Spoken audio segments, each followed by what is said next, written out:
Alright guys, Nerd Out Desk here, and today I'm going to be doing a review of the Sega Dreamcast.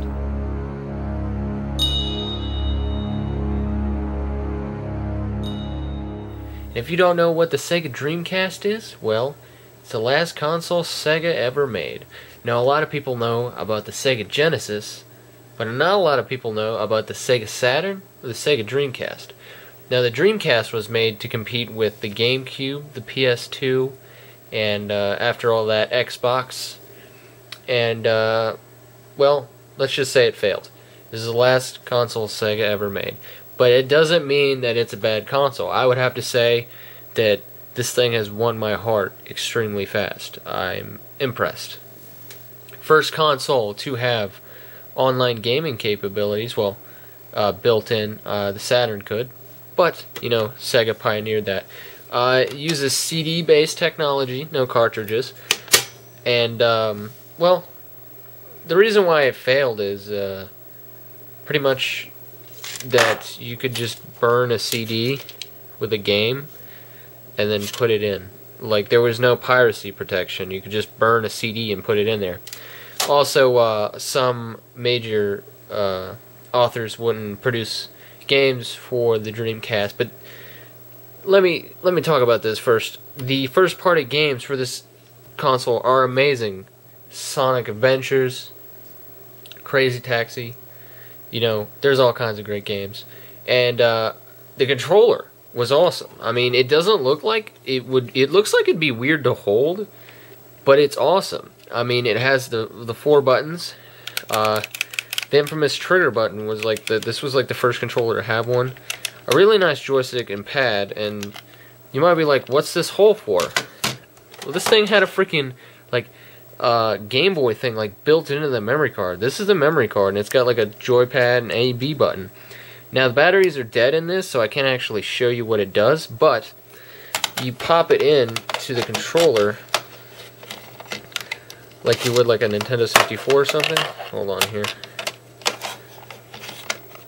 Really hard. It's somewhat hard to do with one hand. Pop it in there, and when you're playing games, you can it'll show through on the LCD screen. So it kind of has a screen on the controller.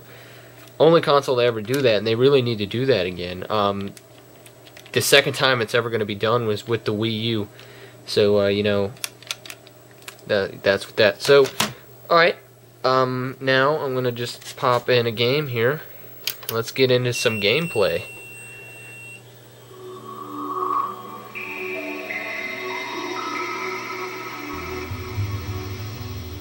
Isn't that a fancy little transition I did there?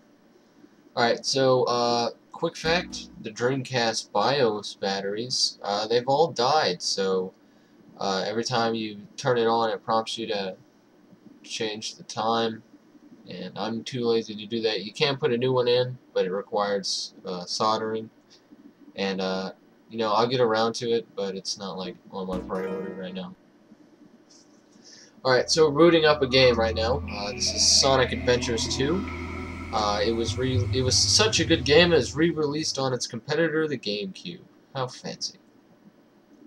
I think they had like 2 different versions that came out on the GameCube. Not sure what the difference were.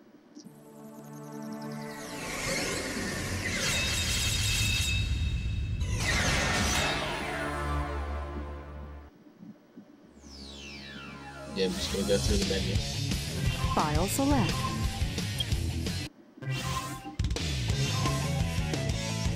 Story select. I'm going to do a little bit of a boss battle here with Sonic the Hedgehog. He's going to fight a mech thing. This game of tag is boring. I'm out of here. Yeah, the dialogue in this game, Finally decided to show up, eh? Okay, bring it on. it's a little lame. I'm not going to lie. It's extremely lame, but it's so lame, it's great. So I'm going to fight this mech thing. As you can see, the graphics are pretty good. I mean, GameCube, yeah, right up there with the GameCube, I would say. So, I mean, you can't really go wrong with the graphics. I'm just, you know, and this is all on a CD-based platform. It's not on a DVD, which is even more impressive judging by the length of this game. But I'm not going to bore you too much with this battle.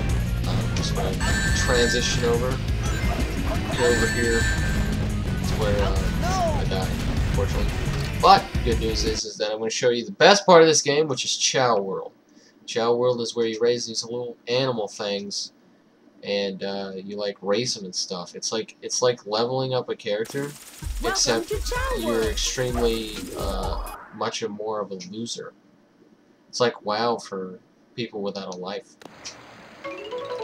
So over here, I'm going to go over to the VMU station. You can have a VMU game on the VMU device, and like put the Chow on there and like play with it like a Tamagotchi. And then when you come home, you can take it off the VMU, and you know it's leveled up and stuff. So it just launched it out there. Just gonna wait for Sonic to go pick it up. I named it Bill, but I have two right now.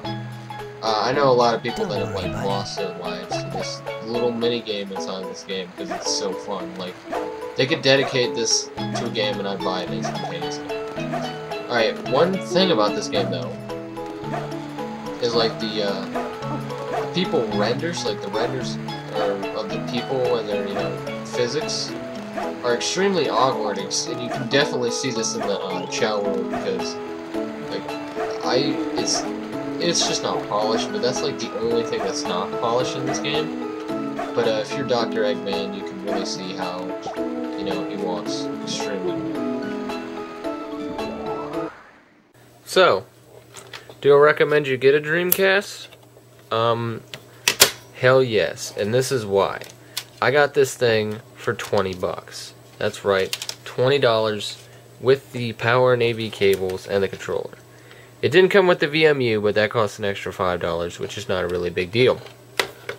Now, to me, this is one of the most undervalued consoles in the world, and that's where you can make some quick entertainment values for low cash. If you're looking for a console that still has amazing replay value, like I'm talking about, like I'm not even playing anything else right now. I'm playing this. I thought I would have it for like retro fun. This is not retro fun to me. This is like playing like a legitimate console. I mean, and it's all based off CDs, which is the great part. That's where downfalls is the CDs, but if it had DVD capability, better online connectivity, this thing would have beasted through the freaking console market. I'm surprised that it failed, honestly. So should you get one? Yes. Alright guys. See you later.